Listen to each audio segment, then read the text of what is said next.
मत्ती 16:1-28। मत्ती 16:1।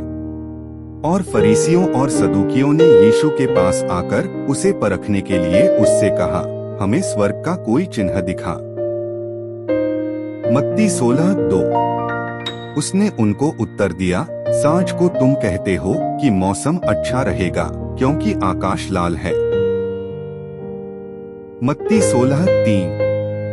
और भोर को कहते हो कि आज आंधी आएगी, क्योंकि आकाश लाल और धुंधला है। तुम आकाश का लक्षण देखकर भेद बता सकते हो, पर समय के चिन्हों का भेद क्यों नहीं बता सकते। मत्ती 16:4।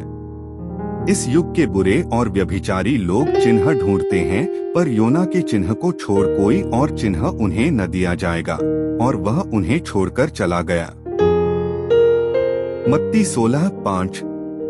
और चेले झील के उस पार जाते समय रोटी लेना भूल गए थे।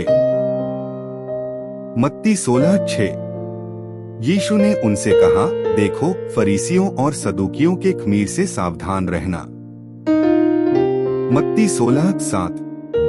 वे आपस में विचार करने लगे, हम तो रोटी नहीं लाए, इसलिए वह ऐसा कहता है। मत्ती 16:8। यह जानकर यीशु ने उनसे कहा, हे अल्पविश्वासियों, तुम आपस में क्यों विचार करते हो कि हमारे पास रोटी नहीं। मत्ती 16:9।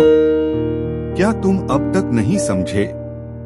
और उन 5,000 की 5 रोटी स्मरण नहीं करते, और न यह कि कितनी टोकरियां उठाई थीं।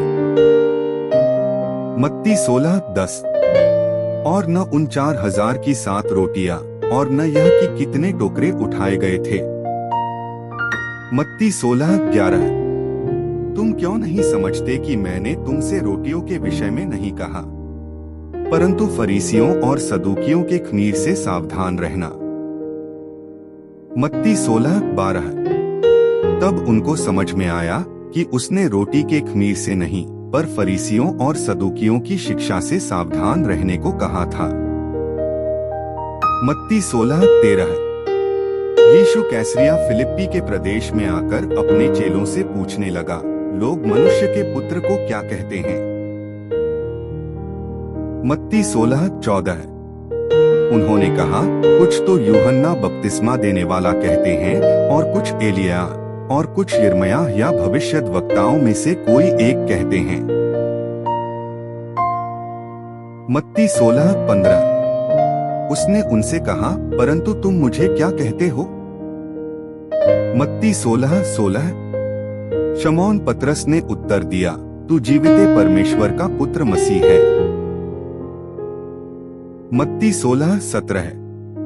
यीशु ने उसको उत्तर दिया, हे शमौन, योना के पुत्र, तू धन्य है, क्योंकि मांस और लहू ने नहीं, परंतु मेरे पिता ने जो स्वर्ग में है, यह बात तुझ पर प्रकट की है। मत्ती 16:18। और मैं भी तुझसे कहता हूँ कि तू पतरस है, और मैं इस पत्थर पर अपनी कलीसिया बनाऊंगा, और अधोलोक के फाटक उस पर प्रबल न होंगे। मत्ती 16:19। मैं तुझे स्वर्ग के राज्य की कुंजियां दूंगा, और जो कुछ तू पृथ्वी पर बांधेगा वह स्वर्ग में बंधेगा, और जो कुछ तू पृथ्वी पर खोलेगा वह स्वर्ग में खुलेगा। मत्ती 16:20। तब उसने चेलों को चेतावनी दी, किसी से न कहना कि मैं मसीह हूँ। मत्ती 16:21।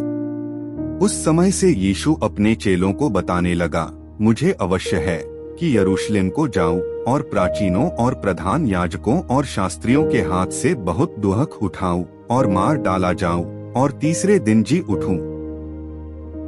मत्ती 16:22।